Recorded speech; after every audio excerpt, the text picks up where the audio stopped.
বন্ধুরা, welcome back to my channel. আমি অনন্যার একটা নতুন ব্লগে তোমাদের সকলকে স্বাগত জানাই।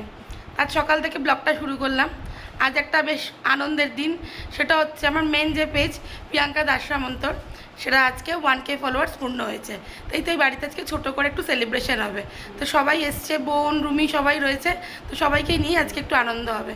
তো সকালবেলা আজ মটন বিরিয়ানি হবে, মানে দুপুরের লাঞ্চে। তো চলো আগে সবার প্রথম ঝট করে মটন বিরিয়ানিটা বানিয়ে নেওয়া যাক। কলকাতা স্টাইল দেখো বিরিয়ানি বানাবো, তার জন্য সবার প্রথম একটু বেরেস্তা ভেজে নিচ্ছি। অল্প অল্প করে পেঁয়াজ দিয়ে বেরেস্তাটা সবার আগে একটু ভেজে তুলে রাখবো। মটনটা রান্না করার জন্য দেখো মশলাটা কষতে দিয়ে দিয়েছি। বিরিয়ানির মশলা আমরা নর্মালি যেগুলো হয় আর কি, পেঁয়াজ, আদা, রসুন, কাশ্মীরি লঙ্কার গুঁড়ো, নুন, সামান্য একটু মিষ্টি দিয়েছি, দিয়ে মশলাটাকে ভালো করে কষিয়ে নিচ্ছি। মশলাটাকে কষানো হয়ে গেলে তারপর মাটনটা অ্যাড করবো। দেখো মশলাটা কষা হয়ে গেছে, এবার মাটনগুলো অ্যাড করে দিয়েছি।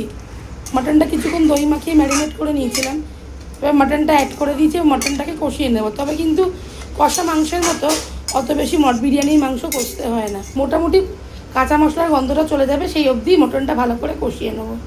দেখো মাটন তো কষিয়ে প্রেশারে সিদ্ধ করে নিয়েছি, এবার মাটনগুলো উঠিয়ে রেখেছি। আর এখানে দেখো ঝোলটা রেখেছি, এবার ঝোলটাকে রেডি করে নিচ্ছি। গোলাপ কেওড়া জল, এটা মিঠা আতর, ঝোলের মধ্যে সব ভালো করে দেখো মিশিয়ে নেবো। এইগুলো বিরিয়ানি মশলাটাই ঝোলের মধ্যে অ্যাড করে দেবো। তার সঙ্গে দেখো দুধের মধ্যে একটু ক্ষীর মিশিয়ে রেখেছি, সেটাও ঝোলের মধ্যে দিয়ে দেবো। ঝোলের মধ্যে সব ভালো করে মিশিয়ে নিয়েছি। তো মোটামুটি ঝোলটার মধ্যেই সমস্ত মশলাপাতি দিয়ে নিয়েছি। এবার বিরিয়ানির লেয়ারিংটা করে নেবো। লেয়ারিংয়ে দেখো সবার প্রথমে ঝোল দিয়ে দিচ্ছি। হাঁড়ির তলাটা যাতে পুড়ে না যায় সেই জন্য দেখো একটু কলা পাতা পেতে দিয়েছি। প্রথমেই ঝোলটা দিয়ে দিচ্ছি, অল্প করে একটু নিচে রাইস দিয়ে দেবো।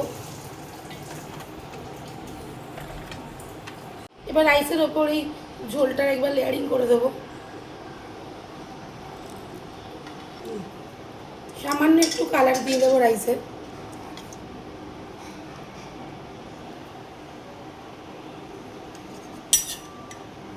আবার ওপর থেকে একটা রাইসের লেয়ার দেবো।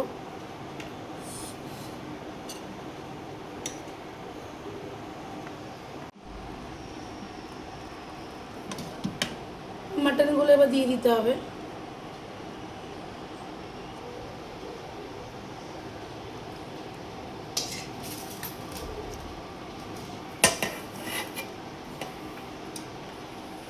এবার একদম ওপর থেকে ঝোলটা দিয়ে দেবো, দুধটা দিয়ে দেবো, কালারটাও অ্যাড করে দেবো। বিরিয়ানি মশলা দিয়ে দেবো, বেরেস্তা, সব শেষে ওপর থেকে একটু ঘি দিয়ে দেবো। দেখো বিরিয়ানি লেয়ারিংটা আমাদের কমপ্লিট হয়ে গেছে। এবার আটা দিয়ে মুখটা আটকে দেবো। আটাটা দেখো লাগিয়ে দিয়েছি, এবার বিরিয়ানি ঢাকনাটা একদম টাইট করে আটকে দেবো। এবার বিরিয়ানিটাকে আধা ঘন্টার জন্য দমে বসিয়ে দেবো। তো দেখো বিরিয়ানি কিন্তু আমাদের সম্পূর্ণ রেডি হয়ে গেছে। দেখো হাঁড়ি খুলে দেওয়া হয়েছে। এবার চলো এক এক করে থালায় পরিবেশন করা যাক। দেখতেই পাচ্ছ বিরিয়ানি সার্ভ করা হয়ে গেছে। বিরিয়ানি, স্যালাড আর রায়তা, এই যে বোনকে দেওয়া হয়েছে। এদিকে হচ্ছে বিভান। ভালো হয়েছে বিভান? অসাধারণ হয়েছে। অসাধারণ হয়েছে, ভালো হয়েছে তো? হ্যাঁ, অনেক ভালো হয়েছে। অনেক ভালো হয়েছে।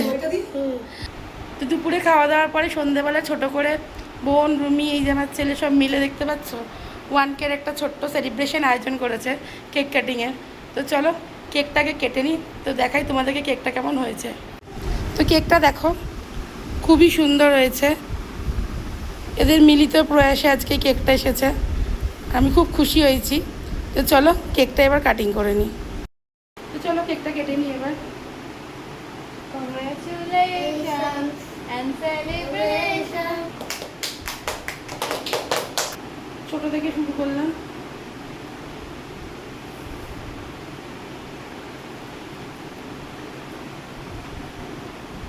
সারাদিনে ছোট্ট করে সেলিব্রেশনে খুব মজা করলাম, আনন্দ করলাম। এই ছোট্ট ভিডিওটা এই অবধি। তোমরা সবাই ভালো থেকো, সুস্থ থেকো। আবার একটা নতুন ভিডিও তোমাদের সকলের সঙ্গে দেখা হবে। চলো tata, bye bye, tata tata. Tata